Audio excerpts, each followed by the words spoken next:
3 enseñanzas, está la tercera, 2 enseñanzas. Yo hice la tarea de escuchar al pastor Marco, ahí puse mi like ahí en las redes sociales o en las aplicaciones, escuché las 2 enseñanzas. ¿Sobre qué fue la enseñanza? A ver, dígamelo. Pero ¿por qué están tan callados? Vamos a hacer un ejercicio. Mira el de al lado, por favor, mira el de al lado, pero míralo así de arriba abajo. Yo sé que uno se mira de arriba abajo, mírese de arriba abajo, encuéntrele algo bonito, unos zapatos bonitos, unos ojos bonitos. Si tiene un soltero de lado y usted es soltera, o usted es soltero y tiene una soltera al lado, aproveche. Mírelo de arriba abajo. Ahora échele un piropo, dígale: qué bien estás, qué buena combinación de ropa, qué bonito peinado, qué bonito la decoración navideña que tienes, qué buena sonrisa la que traes, me parece linda tu Biblia, alguna cosa. ¿Listo? Ya se lo dijo. Ahora voltea al del otro lado y dígale lo mismo. Ahí, por ejemplo, qué linda la bebé, cómo la tiene vestida ahí. ¿Listo ya? Entonces ya estamos listos para hablar. Muy bien. Entonces, ¿de qué fue la enseñanza? Hace 8 días, hace 15 días. ¿Sobre qué? Sobre el llamado. Muy bien. Vamos a hacer un resumen de las enseñanzas. Se vale mirar sus apuntes, yo no los quiero rajar. Pero bueno, la primera enseñanza, ¿cómo se llamó?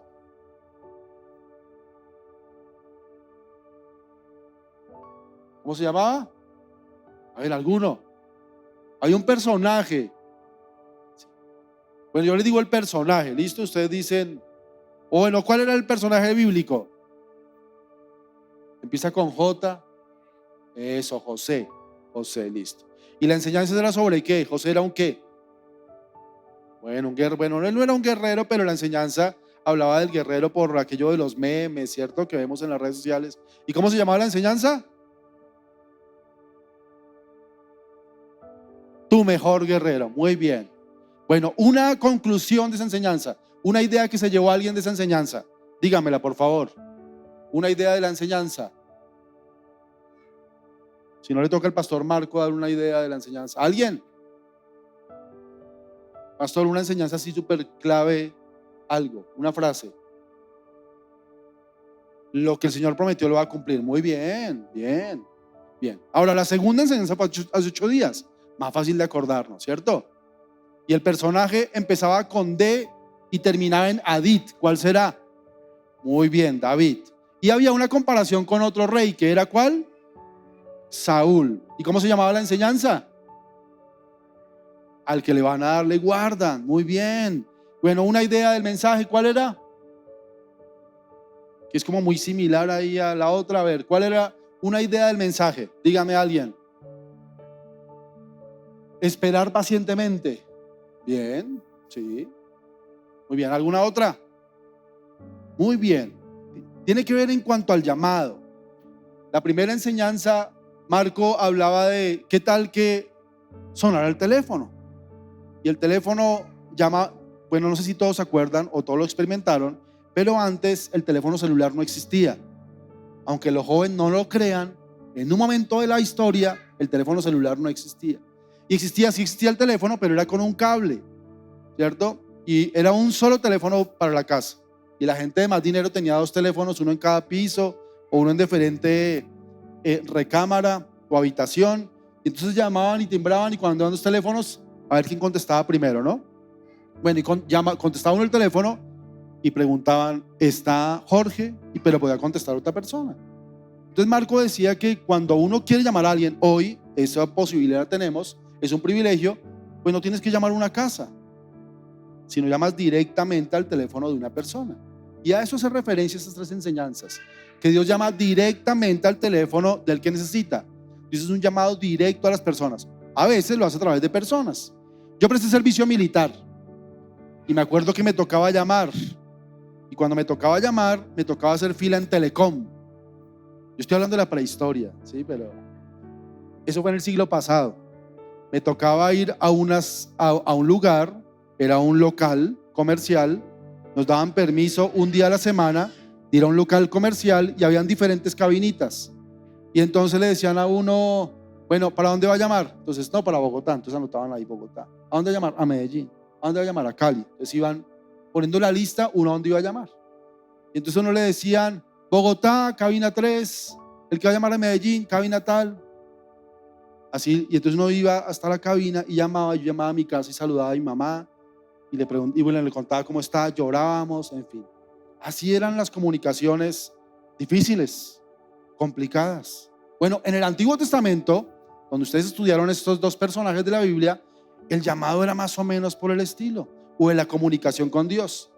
Dios hablaba o Dios se comunicaba con uno solo, y ese después le compartía a todo el pueblo lo que debía pasar. Una vez al año el sumo sacerdote entraba al templo y ahí en el templo se comunicaba con una persona y después salía el rey, el sumo sacerdote, y contaba al pueblo.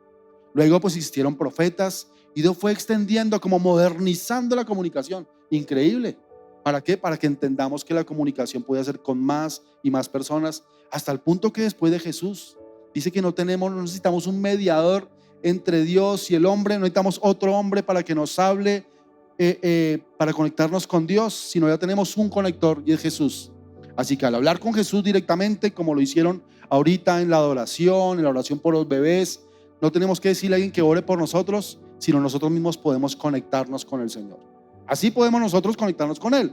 Y Él se conecta directamente con nosotros. Él nos hace un llamado. Así que gracias por las enseñanzas. Yo las escuché y fui edificado.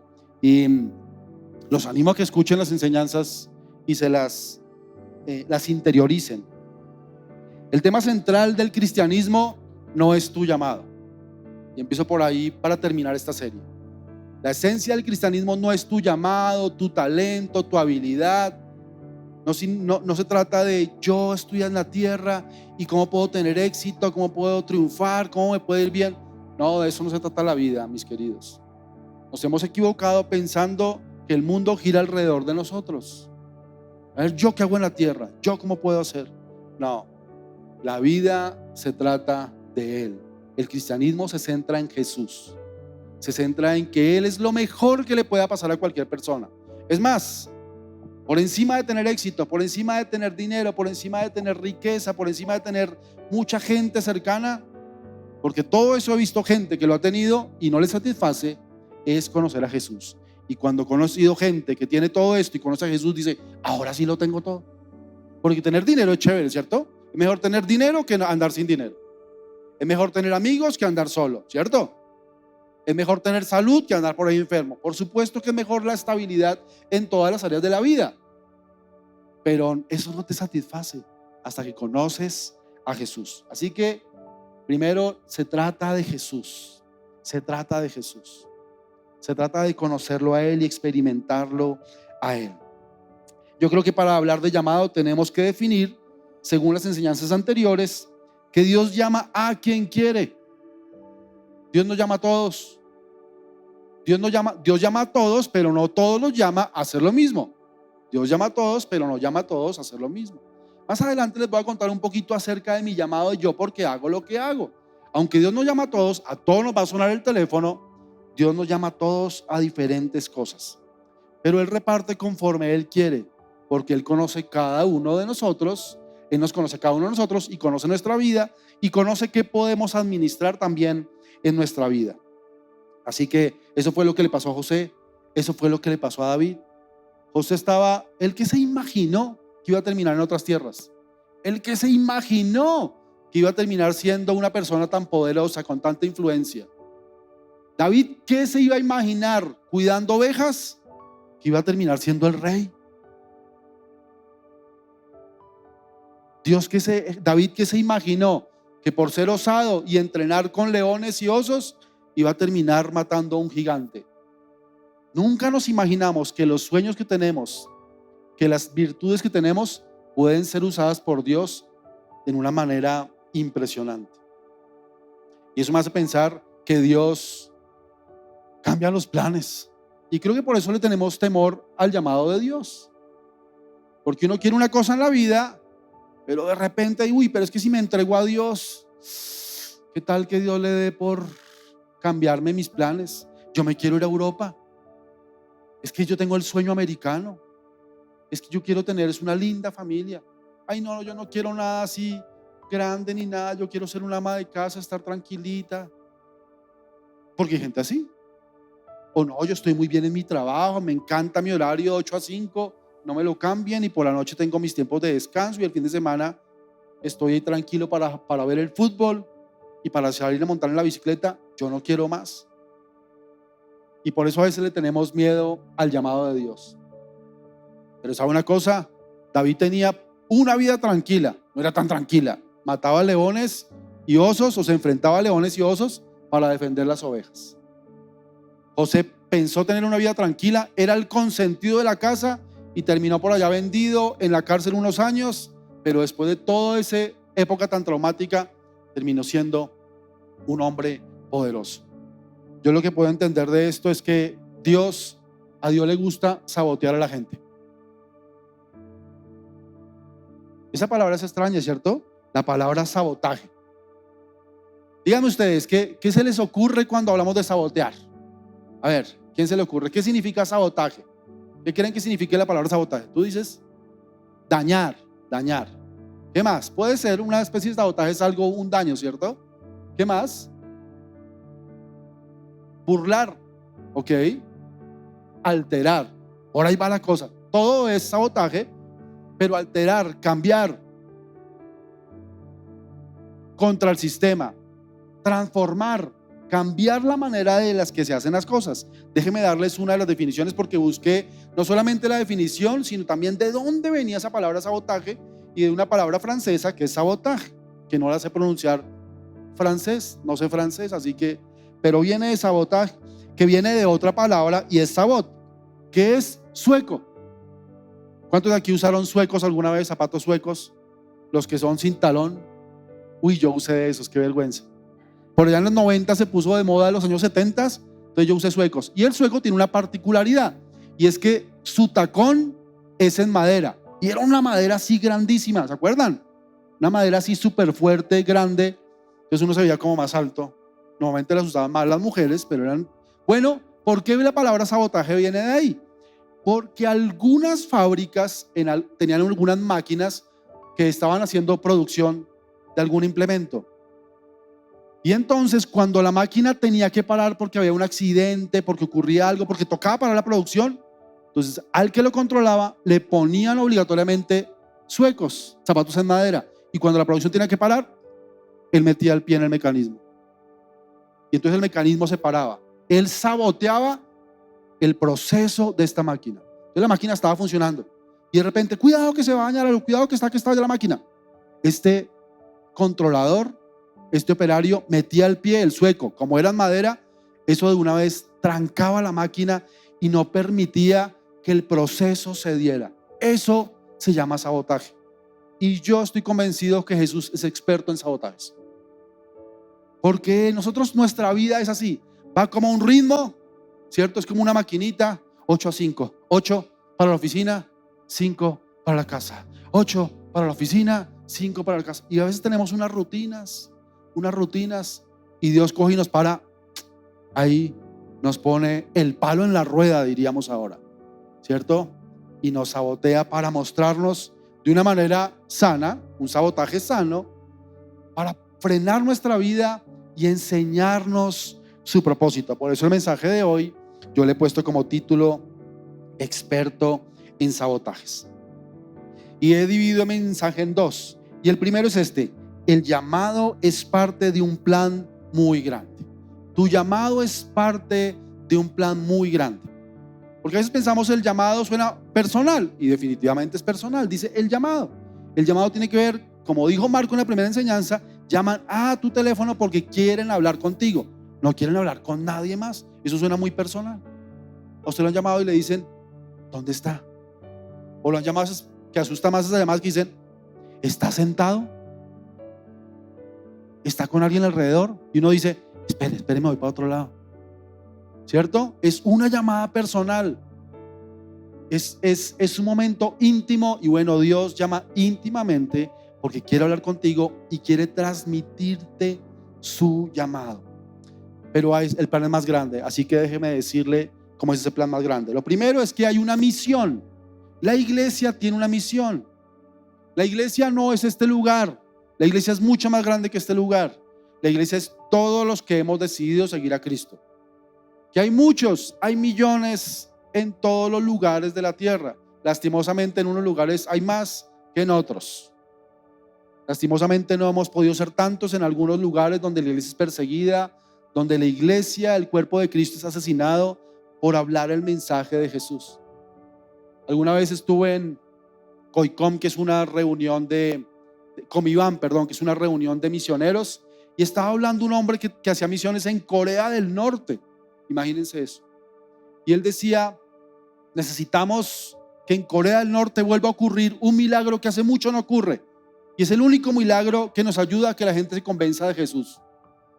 Entonces, interesante, ¿no? Hay un milagro que ayuda a que la gente como que ceda a escuchar el nombre de Jesús, porque tienen su creencia, ¿no?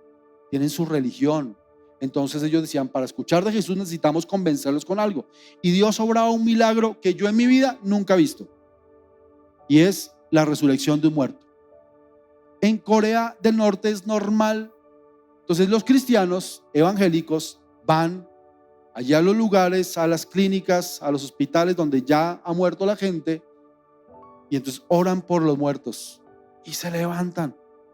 Y perdóneme, pero si usted ve que se levanta un muerto, ¿usted cree o cree, sí o no?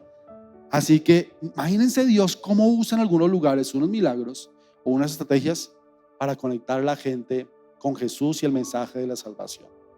Entonces en todo lugar del mundo hay gente cristiana. Así que somos una iglesia más grande. Tú haces parte de una congregación, pero eres parte del cuerpo de Cristo, y la iglesia tiene una misión.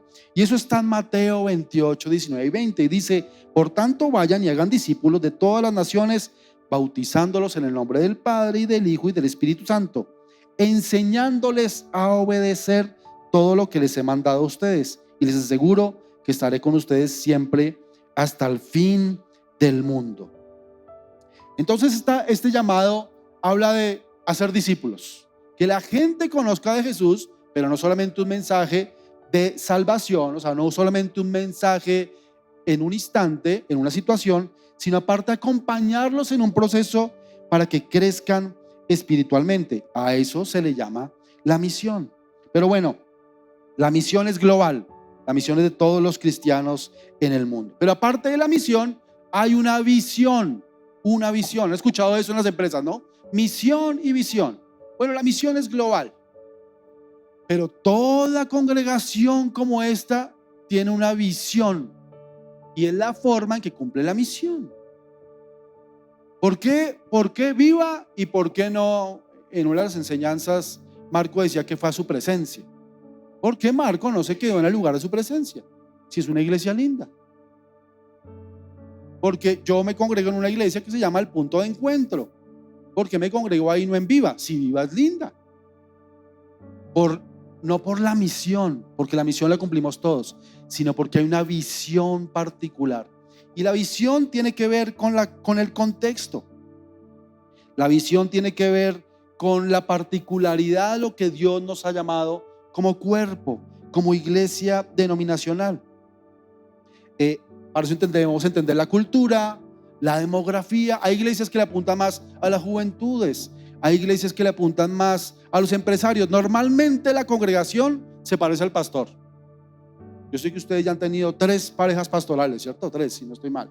Entonces uno se da cuenta que los que rodean al pastor y se van acercando tienen similitudes al pastor en edad, en afinidad, por ejemplo, de estudios. Entonces nuestro pastor principal de nuestra iglesia, él trabajó en empresas de tecnología y fue ejecutivo de empresas de tecnología. Y entonces en nuestra iglesia hay gente muy similar a él, pero hay un par de pastores, otro pastor y yo somos muy ministeriales. Entonces se ha ido acercando gente que tiene ministerios, fundaciones y cosas por el estilo.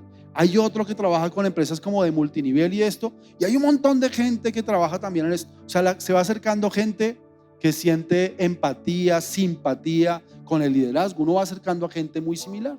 ¿Por qué? Porque hay una visión particular. ¿Por qué están ustedes aquí? Y es una buena pregunta. ¿Por qué eso se llama Toberín, ¿cierto? Este barrio. ¿Por qué está en Toberín y por qué no está en el Chicó o en los Rosales? ¿Por qué en una bodega y no en una casita? ¿Por qué están ustedes aquí y no otros, porque tienen una visión particular. Así que la misión es global, pero la visión es particular. La misión tiene que ver con un no negociable de Dios, y la visión tiene que ver con el contexto, los tiempos, la demografía y la cultura. En 1 Corintios 9 dice: aunque soy libre respecto a todos, dice Pablo, de todos me he hecho esclavo para ganar a tantos como sea posible. Entre los judíos me volví judío a fin de ganarlos a ellos. Entre los que viven bajo la ley me volví como los que están sometidos a ella, a fin de ganar a estos. Entre los que no tienen la ley me volví como los que están sin ley, a fin de ganar a los que están sin ley. Entre los débiles me hice débil, a fin de ganar a los débiles. Me hice todo para todos, a fin de salvar a algunos por todos los medios posibles. Todo esto lo hago por causa del evangelio, para participar de sus frutos. Así que Pablo dice: ¿cómo hablan aquí? Voy a hablar así. ¿Cómo se visten aquí? Así me voy a vestir. Así que se contextualiza, la iglesia se mimetiza. A mí hay un autor que me encanta, y este autor se llama, que es de apellido Hitch. Él dice que encarnalizar o encarnar a Jesús. O sea, esto quiere decir lo que hizo Jesús. Dice que no escatimó el ser igual a Dios, como algo que aferrarse, sino que se hizo uno de nosotros. Y es lo que debería hacer la iglesia de Cristo. Tú y yo deberíamos encarnarnos o hacernos como a los que queremos servir. ¿A quién quieres servir tú? ¿A qué pueblo quieres alcanzar? Por ejemplo, yo trabajo con niños y con adolescentes. Y si yo hablo con niños y hablo con ellos y trabajo con ellos, pues yo no puedo hablar como el teólogo que soy o como el empresario que alguno de ustedes puede ser, sino uno habla en el lenguaje de los niños para conectar con ellos, en el lenguaje de los adolescentes, que es bien complejo, ¿cierto?, de entender, para entenderlos a ellos, porque necesitamos contextualizar. Así que una misión global, una visión particular, pero hay un llamado específico, hay un llamado personal. 1 Corintios 12:12 dice esto: de hecho, aunque el cuerpo es uno solo, tiene muchos miembros, y todos los miembros, no obstante ser muchos, forman un solo cuerpo. Así sucede con Cristo. Todos somos parte de un cuerpo, de la iglesia, pero cada uno de nosotros, mis queridos, tiene un llamado particular. Cada uno de ustedes es un miembro del cuerpo. Y si ustedes leen todo ese texto de 1 Corintios 12, se van a dar cuenta de cómo es Dios de lindo que nos ve a nosotros muy importante. Algún día enseñé sobre ese texto en un campamento de jóvenes, donde les decía: cada uno de ustedes es, en el campamento les dije, ¿no? Cada uno de ustedes es un miembro del cuerpo. ¿Qué miembro del cuerpo les gustaría ser? De un cuerpo de una persona. Y uno dijo: me gustaría ser un cerebro. Y otro dijo: me gustaría ser la mano derecha de una persona que es derecha. Y otro dijo por allá: me gustaría ser el intestino. Yo, pues, no sería como tan agradable, ¿no? Pero él dijo: pero es que las personas. Entonces yo le dije: ¿por qué quieres ser eso? Porque las personas, cuando el intestino no funciona bien, se infectan por dentro y se mueren. Eso le pasó a mi abuelo. Yo quedé. O sea, él sabía la importancia de cada parte del cuerpo. Y no falta el que estaba por ahí todo desanimado: yo soy el apéndice, no sirvo para nada. Porque dicen que el apéndice ya no sirve, ¿no? Pero realmente cada parte de nuestro cuerpo tiene una importancia, funciona como un relojito. Todo necesita de todo. Y ese es el cuerpo de Cristo. ¿No les parece hermoso que en la palabra de Dios está plasmado que tú y yo tenemos una función específica dentro de la iglesia? Ese es el llamado. Por eso Dios te llama. Porque el ojo no funciona solo si no está conectado al cerebro y a un montón de nervios y un montón de cosas. Mi lengua no funcionaría si no tuviera un montón de membranas que hacen que yo sienta los sabores, y con otras que hacen que yo pueda hablar, y con otras que hacen que yo pueda pasar saliva. En fin, a un montón de otros miembros. Necesitamos los unos de los otros. Tú necesitas conectar con otros. ¿Qué miembro te gustaría ser? ¿El ojo? ¿La mano derecha de una persona derecha? ¿El cerebro? ¿El intestino? Yo no sé cuál te gustaría ser, pero lo que tengo claro es que Dios sí sabe cuál eres tú. Y por eso el llamado es específico. Tu vida recibe una convocatoria particular como miembro del cuerpo de Cristo y el llamado es personal.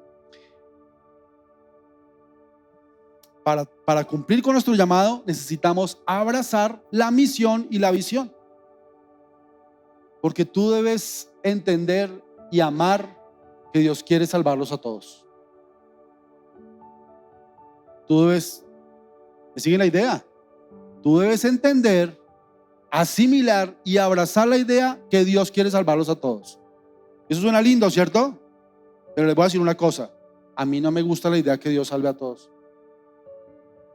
Hay gente a la que yo no le daría la salvación. ¿Se acuerdan de ese hombre que se fue un día drogado por la circunvalar y subió una niña al carro y le hizo de todo? ¿Se acuerdan? Yo no quisiera que ese hombre tuviera acceso al cielo. Y el que hace poquito llevó una chica a su apartamento y la sacó en una maleta, ¿se acuerdan? Y la dejó tirada en un estanque ahí de basura. Él no merece el cielo para mí. Entonces uno decir, ay, sí, yo recibo la misión de Dios, que es que todos sean salvos y todos conozcan. Bueno, esa es la misión de Dios, que todos tengan acceso a conocer a Jesús como Señor y Salvador, para que tengan esa relación con Él, se arrepientan de esos pecados tan terribles, conozcan de Jesús y puedan vivir una eternidad con Jesús. Necesitamos asimilar que la salvación es para todos. Esa misión y la visión particular de la iglesia. No puedes entender ni ejercer tu llamado si no entiendes para qué está hecha Viva y hacia dónde va Viva. Me encanta ese, ¿cómo se dice? Ese eslogan maravilloso. El lugar perfecto para gente imperfecta. ¿Cuántos imperfectos hay aquí? O más bien, esa es fácil. ¿Cuántos perfectos hay aquí? Pues ninguno, ¿sí o no? Así que tiene un lugar muy lindo, perfecto, para personas imperfectas. Es un eslogan que atrás hay mucho y es la visión particular. ¿A quiénes quieren alcanzar? Personas rotas, personas dañadas, personas frustradas, personas heridas, personas con mucha vergüenza que necesitan ser restauradas por el Señor, personas imperfectas, para que en un lugar perfecto sientan la presencia de Dios y alcancen a ese Salvador y tengan una comunión íntima con Él. Así que Dios quiere sabotear hoy tu vida, porque yo te voy a retar a que hoy contestes el teléfono de Dios. Para eso te quiero mostrar un personaje de la Biblia y es el apóstol Pablo. Y quiero que me acompañes en tu Biblia a Hechos 22, versículo 1 al 21. Vamos a leer un texto largo y ahí sacamos algunas ideas. ¿Lo tienen? Cuando lo tenga, haga un ruido por ahí. Hechos 22, del 1 al 21. No se ponga a chatear ni a mirar resultados de fútbol. Búsquese ahí la aplicación de la Biblia. Hechos 22, 1 al 21. Dice, padres, ¿ya lo tienen? Haga algún ruido, diga amén, alguna cosa. Padres y hermanos, escuchen ahora mi defensa. Al oír que hablaba en hebreo, guardaron más silencio. Pablo continuó. Yo soy judío, nacido de Tarso, de Cilicia, pero criado en esta ciudad bajo la tutela de Gamaliel. Recibí instrucción cabal en la ley de nuestros antepasados y fui tan celoso de Dios como cualquiera de ustedes lo es hoy día. Perseguí a muerte a los seguidores de este camino. Arresté y encarcelé a hombres y mujeres por igual. Así lo pueden atestiguar el sumo sacerdote y todo el consejo de líderes religiosos. Incluso obtuve de parte de ellos cartas de extradición para nuestros hermanos judíos en Damasco. Y fui allá con el fin de traer presos a Jerusalén a los que encontrara, para que fueran castigados. Sucedió que a eso del mediodía, cuando me acercaba a Damasco, una intensa luz del cielo relampagueó de repente a mi alrededor. Caí al suelo y una voz que me decía, Saulo, Saulo, ¿por qué me persigues? ¿Quién eres, Señor? Pregunté.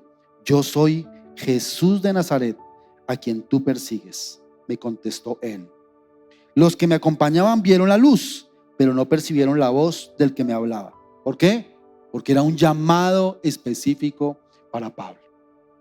¿Qué debo hacer, Señor?, le pregunté. Levántate, dijo el Señor, y entra en Damasco. Allí se te dirá todo lo que se ha dispuesto que hagas. Mis compañeros que llevaron de la mano hasta Damasco, me perdí, perdón.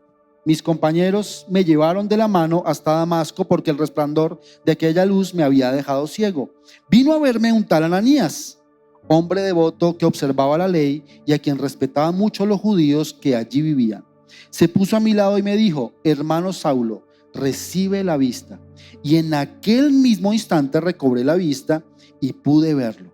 Luego dijo: el Dios de nuestros antepasados te ha escogido para que conozcas su voluntad y para que veas al justo y oigas las palabras de su boca. Tú le serás testigo ante toda persona de lo que has visto y oído. Y ahora, ¿qué esperas? Levántate, bautízate y lávate de tus pecados, invocando su nombre. Cuando volví a Jerusalén, mientras oraba en el templo, tuve una visión y vi al Señor que me hablaba: date prisa, sal inmediatamente de Jerusalén, porque no aceptarán tu testimonio acerca de mí. Señor, le respondí, ellos saben que yo andaba de sinagoga en sinagoga, encarcelando y azotando a los que creen en ti. Y cuando se derramaba la sangre de tu testigo Esteban, ahí estaba yo, dando mi aprobación y cuidando la ropa de quienes lo mataban. Pero el Señor le respondió: vete, yo te enviaré lejos a los no judíos. ¿Qué saboteada le metió el Señor a Pablo? Él era un hombre exitosísimo. En el primer siglo, buscaban a los cristianos y lo más bajito que le hacían era quitarle la cabeza. Así, eso era lo más tierno que les hacían. Antes les daban una golpiza, mejor dicho, les hacían de todo. Y Pablo era el que más estrellas tenía. Era al que mejor le iba persiguiendo a los cristianos. Cuando se nombra aquí a los del camino, eran los cristianos. Luego, por allá en Antioquía, se les puso el nombre de cristianos, pero antes se les llamaban los del camino. Cuando usted lea la Biblia, que dice los del camino, eran los seguidores de Jesús. ¿Por qué? Porque ellos andaban en el camino haciendo discípulos. Entonces aquí está Pablo, que buscaba a los cristianos y los mataba o los mandaba a matar. Y de repente Jesús se encuentra con él, camino a Damasco, tiene un encuentro personal con él y lo llama a servirle. Qué cambio de planes tan terrible. Tenía éxito, perseguía, y ahora ¿qué iba a pasar con él? Iba a ser perseguido. Y posiblemente en el momento no fue cómodo para él. Pero ¿saben qué es maravilloso de un llamado? Que cuando obedeces al Señor, trasciendes en la historia, dejas un legado, y fue lo que hizo Pablo. Tanto que hoy, 2000 años después de eso, estamos hablando de él. ¿Te encantaría que dentro de 2000 años hablen de ti? No, es que mire, allá, Marquito, se congregaba en una iglesia, sentado en una iglesia, y Dios, mejor dicho, lo llamó a servir, los cambió a otra, y de repente lo llamaron pastores y ellos no creían, mejor dicho, sintieron una saboteada de parte de Dios. Y mire, a partir de esa obediencia de Ivonne y Marco, esta iglesia 2000 años después ha hecho esto y esto en Colombia. ¿Les gustaría? Pero no solamente por Marco y Ivonne, porque el ministerio no se trata de una sola persona. Pablo fue el que tuvo la osadía aquí de enfrentar, pero Pablo trabajó con un equipo, y un equipo muy grande. Así que aquí podemos ver que el Señor saboteó la vida de Pablo, lo incomodó por un momento y después le dio propósito. Así que primero, no lo olviden, tu llamado es parte de un plan muy, muy grande. Pero también lo segundo es que tu llamado, el llamado de parte de Dios, es un llamado muy, muy grande para tu vida. Un llamado muy grande para tu vida. Y déjame decirte 3 cosas acerca de ese llamado. Primero, tu llamado es ahora, no es el plan B del Señor. Cuando Adán no le fue obediente a Dios, ¿se acuerdan de Adán? Cuando Eva no fue obediente al Señor, ahora Dios no dijo: ¿y ahora qué hago? Plan B, voy a mandar a Jesús. Siempre el plan A fue Jesús. Dios siempre supo que el ser humano no podía escoger de la manera correcta. Necesitábamos un Salvador. Y esto, sé que dejo ahí todo un tema para que lo hablen a profundidad, pero la verdad es que lo que pasa en el Antiguo Testamento, todo es una muestra para mostrarle al hombre, y perdón la redundancia, la necesidad de un Salvador personal, y ese era Jesús. No es que el plan A no funcionara, sino que el hombre necesitaba entender que por sí solo no lo puede lograr. No tomamos buenas decisiones, no hacemos lo bueno. Deje de meterse mentiras en la casa aquí. Ay, yo soy bueno, pero es que la sociedad me corrompe. No, la corrupción está aquí adentro. Y necesitamos de un Salvador que limpie la corrupción de nuestra vida. Bueno, asimismo, como Jesús no fue el plan B, tú no eres el plan B de Dios. Tú eres el plan A. Y permítelo leértelo en Gálatas 1:15, dice, pero aún antes de que yo naciera, Dios me eligió y me llamó por su gracia maravillosa.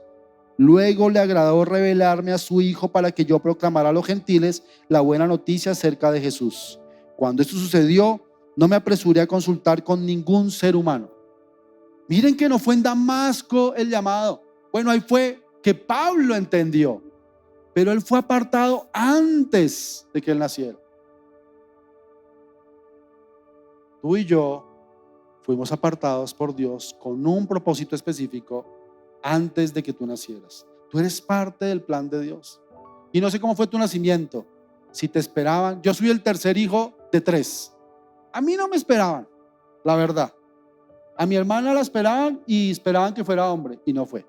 Entonces encargaron la segunda, esperando. El papá era, tengo que tener un varón en la casa para que no se pierda el apellido. Y entonces encargaron el segundo y también le salió niña. Y ahí como 5 o 6 años después me les colé. Así que esperado no era, por mi papá y por mi mamá, pero por Dios sí. Y pues no le salió bien el plan a mi papá, porque tengo 2 hijas, así que el apellido igual se va a perder. Pero los planes de Dios son más grandes que mis planes.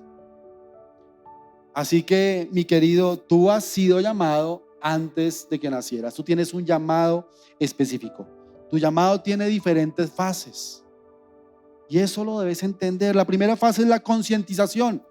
Por eso durante 3 semanas te hemos hablado del mismo tema. El llamado. Dios llama. Dios quiere conectar contigo. Dios quiere que tú hagas algo específico. Dios te está golpeando a la puerta. Dios quiere que tú sirvas. Dios quiere que tú conectes. Te lo han dicho 3 semanas, te lo hemos dicho. Entonces lo primero es concientizarte hasta que digas, ay sí Señor, ya sé, tengo un llamado. Bueno, mi llamado vino a los 13 años. Yo conocí a Jesús a los 10 años. El primero de mi casa. El primero en mi casa en conocer a Jesús fui yo. Dios se reveló a mi vida a través de un niño. Una de las razones por las que yo trabajo con las nuevas generaciones. A mí no me compartió un adulto, ni una señora golpeándome en la casa a las 6 de la mañana. A mí me compartió un niño de Jesús. En un parque, estábamos jugando fútbol y yo fui a hacer esto. Y él me dijo, no se haga una cruz, eso es maldición. La Biblia dice, y empezó a hablar Biblia. Pero si confiesas con tu boca que Jesús es el Señor y crees en tu corazón que Dios te levantó a los muertos, serás salvo, porque con el corazón se cree para justicia, pero con la boca se confiesa para salvación. Porque de tal manera amó Dios al mundo que damos y él hablaba así. Yo era un niño menor que yo, tenía 8 o 9 años, lleno del Espíritu Santo. Y me convenció y yo empecé a preguntarle, ¿y qué pasa si muero? ¿Y qué pasa ahora? ¿Y cómo puedo ser cristiano? Y ya cuando lo corché con preguntas me dijo, ven a mi casa y mi mamá te acaba de explicar. Y me subió a su casa, hablé con su mamá, se volvió con mi mamá espiritual, nos reuníamos todas las semanas, me enseñaba Biblia, me regaló una Biblia, yo empecé a leer tanto la Biblia que ya no quería salir a jugar fútbol. Y entonces mi mamá pensó que yo me iba a volver loco, así que me escondí una vez la Biblia. Y hasta en un momento dejé de ir a la iglesia porque a mi mamá no le gustaba ya, porque mi vida estaba cambiando. Pero entonces de repente mi hermana mayor quedó embarazada. Estaba en el colegio aún, mi hermana estaba ya terminando sus estudios y eso fue traumático para nuestra casa. Y hasta nunca se dijo de manera directa, pero les quiero decir que hubo esa idea así como en la cabeza por ahí de que lo mejor era que ese niño no naciera. Y ya saben a qué me refiero. Como que mejor que no nazca porque eso es terrible, una niña tan joven con un bebé y estábamos súper mal económicamente y nuestra casa era, mejor dicho, solo conflictos, así que mejor que no nazca ese niño. Y yo veía muchos problemas y dije, voy a traer a Yolanda a esta casa para que les hable de Jesús. Y entonces la mamá de Sebastián, que fue el niño que me evangelizó, Yolanda, fue a mi casa y les habló de Jesús. Y este niño no pereció, tomaron la decisión de tenerlo, y ese niño que les estoy hablando hace 8 días dirigió la alabanza acá, que es Eric Romero. ¿Se acuerdan de él? ¿Alguien estuvo en la alabanza? Así que mire que Dios tiene un propósito y un llamado con cada persona. Y así fue que en nuestra casa conocimos al Señor. Y entonces a los 10 años yo conocí de Jesús, pero como a los 13 yo estaba en mi salón en la iglesia infantil. Por eso me gusta trabajar con las nuevas generaciones, porque yo estaba ahí y de repente entró una viejita al salón. Y estaba la maestra de nosotros, estaba dándonos clases, así como están ustedes, algunos dormidos, algunos despiertos. Estábamos ahí, pero atrás entró la señora y cerró la puerta pasito y ella se hacía atrás, y así con sus manos atrás, detrás del profesor o la profesora que estaba dando la clase. No me acuerdo si era profesor o profesora. La viejita se hizo ahí atrás, viejita lo digo de cariño, Yolanda se llamaba, y se hizo atrás y empezó a orar. Yo la veía ahí. Y entonces hasta que le tocó el hombro a la maestra, le dijo: ¿puedo decir algo? Y ella le dijo: claro, aquí hay un jovencito que tiene llamado para servir al Señor y yo quiero orar por él. Y no sé, estábamos ahí como 10, 12, 15, yo qué sé. Y ustedes saben cómo es el sentado de un adolescente en un salón de escuela dominical, ¿cierto? O de iglesia infantil, que se escurre, no se sientan en la silla, sino se escurren ahí. Todos estamos escurridos en las sillas. Pero apenas yo como que dijeron eso, yo como que por respeto a la señora me senté. Mamá siempre me enseñó a respetar a los mayores, así que yo como que me senté. Pero de repente me di cuenta que no era por ser caballero o respetuoso, sino yo me empecé a incomodar en esa silla. Ella siguió hablando. Dios te está diciendo hoy que quiere extender una gracia especial sobre ti, porque tiene un llamado para ti especial. Y yo como me sentía incómodo, hasta que yo dije: yo estoy sintiendo algo raro, me siento extraño. Me dijo: pues el llamado es para ti. Y fue muy particular, señora, no iba por mí. Es más, yo era un NPC en la iglesia, yo era alguien no conocido, yo era alguien que rellenaba la iglesia, yo una silla más. Yo no era de una familia conocida, yo no era relevante en la iglesia, yo era uno más.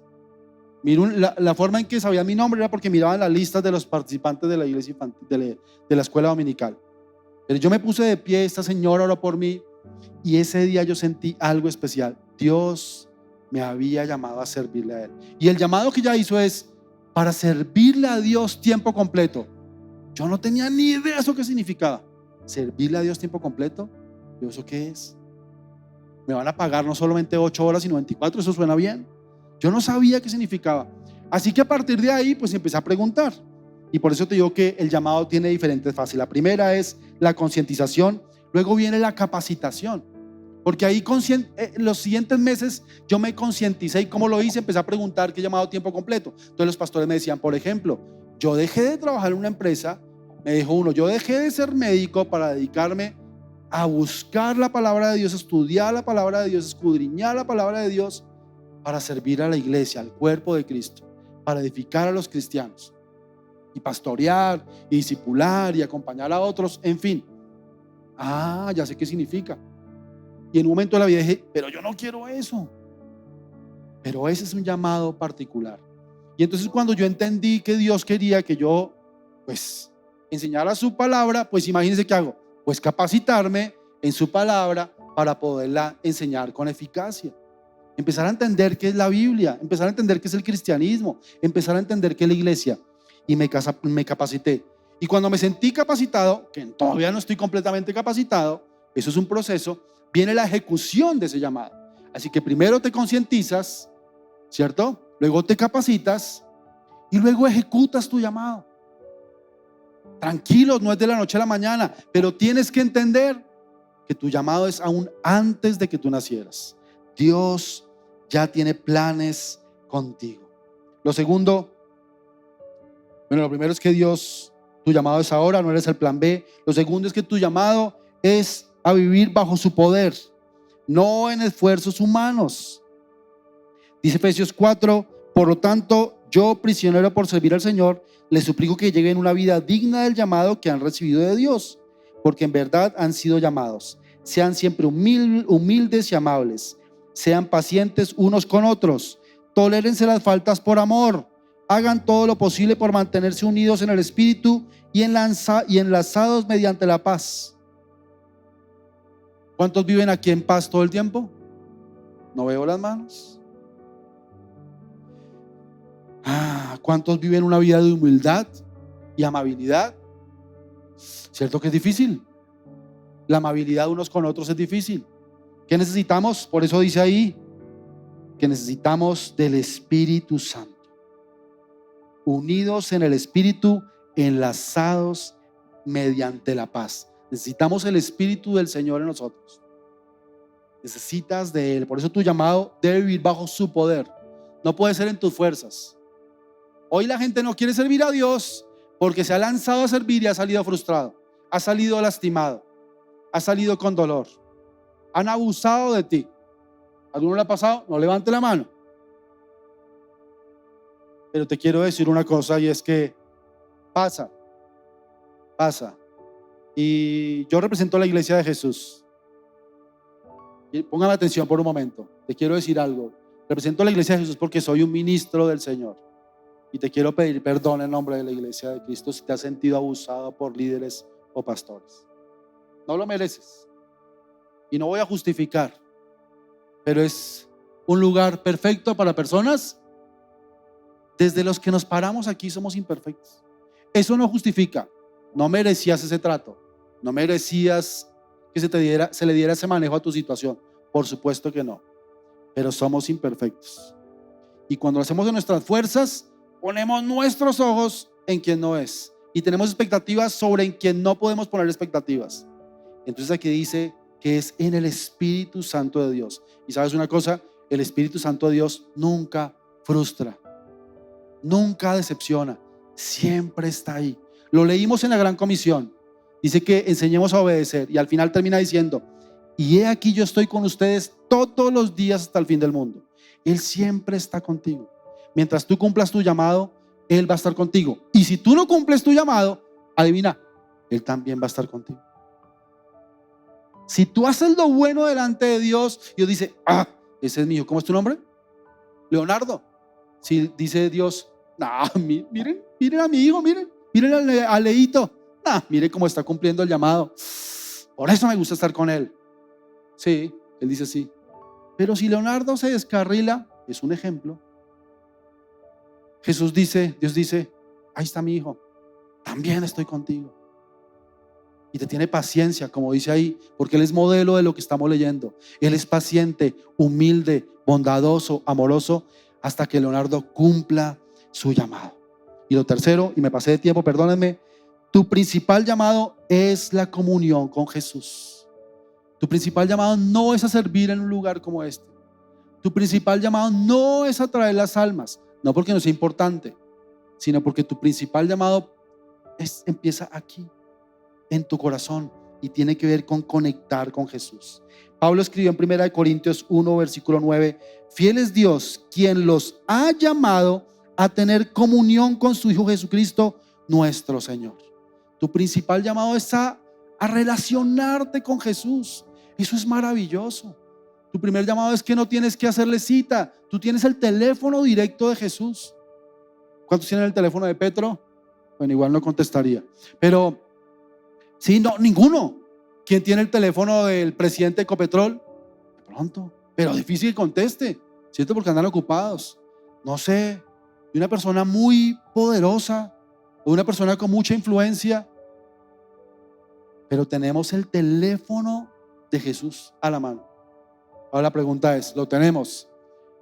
¿Lo llamamos? ¿Cierto? Pero tu principal llamado es a conectar con Jesús. Y dice el versículo 10: les suplico, hermanos, en el nombre de nuestro Señor Jesucristo, que todos vivan en armonía y que no haya divisiones entre ustedes, sino que se mantengan unidos en un mismo pensar y en un mismo propósito. ¿Por qué? Por el primer versículo. No agarres nunca un texto fuera de contexto para tener un pretexto y enseñar lo que quieres. Porque uno puede decir: ay, mire, dice aquí que andemos en unidad. Mire, dice ahí que nos perdonemos. Sí, pero antes dice que eso sucede cuando tenemos primero una comunión y entendemos que tenemos un llamado con Jesús. Cuando te relacionas con Jesús, ¿sabes qué pasa? Empiezas a ser como Él. Mis hijas se parecen mucho a mí, pero muchísimo. Eso a veces me asusta, me preocupa. Bueno, primero físicamente salieron a la mamá, gracias a Dios, salieron lindas. Pero a veces tienen mi mismo humor y tengo un humor muy pesado. Entonces a veces eso les ha traído problemas como a mí me trajo problemas. pero también me gustan, obviamente yo me amo mucho y he encontrado lo bueno y lo malo, y hay cosas buenas que tienen y eso me gusta, pero ¿sabe por qué? ¿Sabe por qué se parecen a mí? Yo no se los he impuesto. Mire, usted haga esta broma, porque andan conmigo, porque me ven en todo momento, se parecen un montón a la mamá. ¿Por qué? A mi esposa. ¿Por qué? Porque se la pasan con mi esposa. Pásatela con Jesús, anda con Jesús a todo lado y te vas a parecer a Él. No necesitas, Señor, necesito tu bondad, necesito tu amor, dándose golpes. No, ande con Jesús y va a terminar siendo bondadoso como Jesús. Ande con Jesús en todo momento y va a terminar siendo amoroso como Jesús. Y entonces el versículo 10 va a ser una realidad. Van a vivir en armonía, van a vivir sin divisiones y van a mantenerse unidos en un mismo pensar, porque van a tener una relación con Jesús. Así que déjenme resumirles hasta ahora. Hay un plan más grande, muy grande, y es cumplir la misión. Tenemos una congregación, usted hace parte de una congregación que tiene una visión y todos debemos conocerla y enamorarnos de ella. Tercero, tenemos un llamado particular. Cada uno de ustedes tiene un llamado. Tu llamado empieza ahora. Tu llamado lo ejecutas si vives en el poder de Dios, y tu llamado no claudica, se pierde si no conoces a Jesús de la manera real. Dios tiene un gran llamado para tu vida, pero tener un llamado para tu vida no significa que tú frustres a tus sueños. No quiere decir que es que me encantaba hacer deporte y Dios me llamó y tengo que renunciar al deporte. No. ¿Por qué? Dios no es así de malo. Dios va a usar tus gustos, tus habilidades, tus talentos al servicio de Dios. Hace poco encontré un pastor muy frustrado en un municipio cerca de la ciudad de Cali, porque su iglesia está decreciendo. Y lo uso de ejemplo precisamente por esto, y se me acaba de ocurrir. Por eso siempre me paso de tiempo, porque se me ocurren cosas cuando estoy hablando. Y este pastor fue jugador de fútbol. Me dijo, y es que no sé cómo evangelizar. Entonces yo empecé a preguntarle, bueno, ¿tú qué hacías antes? Dijo, no, pues yo jugué en el Deportivo Cali. ¿Cómo así usted fue jugador de fútbol? Sí, claro. Y hasta empezó a hablarme cuáles eran sus mejores amigos, y tremendo jugador de fútbol. A él no lo conocía mucho, pues no fue tan bueno, pero tiene grandes amigos ahí futbolistas. Pero bueno, jugó profesionalmente. Y entonces él me contaba que jugó, y le dije, oye, ¿y por qué no utilizas eso para evangelizar? ¿Por qué no haces una escuela de fútbol? ¿O por qué en el parque no llaman a los chicos? Mucha gente quiere saber de fútbol, tiene la habilidad, pero no tiene la técnica ni la estrategia. ¿Cuántos años estuviste en el fútbol? Y me dijo, 14. Un montón de años. ¿Y tú podrías entrenar? Por supuesto. Bueno, no porque yo se lo dije, yo fui el instrumento de parte de Dios. Están abriendo una escuela de fútbol y están alcanzando niños y preadolescentes, a ellos y sus familias, para que conozcan de Jesús. Y aparte, su esposa sabe hacer muchas manualidades, y entonces abrió la iglesia entre semana para enseñar a hacer arreglos florales y otras cosas. ¿Por qué? Porque son los talentos naturales. Dios no te dio un talento natural para que después digas, yo renuncié al fútbol porque yo fui llamado, fue a predicar la palabra de Dios, estoy emocionadísimo de predicarla, aleluya. No, mis queridos, claro que tienes que renunciar a cosas, por supuesto, pero Dios no te va a hacer renunciar y que te sientas frustrado. Yo tuve que renunciar a algunas, por supuesto, pero ¿sabe una cosa? Gracias a Dios renuncié a ellas, porque encontré nuevos talentos. Siempre cuento esto acerca de mi llamado. Cuando yo tenía como 14, 15 años, me pasaban en el colegio al frente a exponer en biología, en matemáticas. ¿Se acuerdan de esas exposiciones? Una maravilla. Tenía que exponer sobre la mitosis y la meiosis y cosas por el estilo. Yo pasaba al frente con mi cartelera. Yo fui muy inseguro en mi niñez y mi preadolescencia. Yo pasaba al frente y yo empezaba a orinarme del susto, del miedo que me daba pasar al frente a hablar delante de la gente. Miren lo que me dedico ahora: hablar delante de la gente. Así que Dios hace cosas muy particulares con cada uno. No renuncies a tu llamado. Contesta la llamada de parte de Dios. Dios saboteó los planes no solamente de Pablo y los míos. Dios saboteó el plan de Abraham. La idea de él era vivir en Ur y pasó a convertirse en el padre de una nación que hasta hoy existe y siguen recordándolo.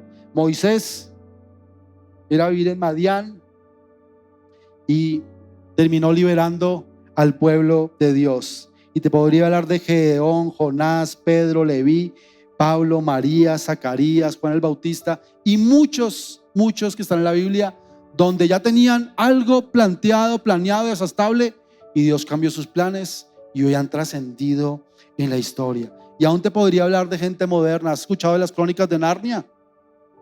El autor C.S. Lewis, bueno, él fue un académico británico. Le encantaba estudiar, le encantaba escribir, pero era un ateo.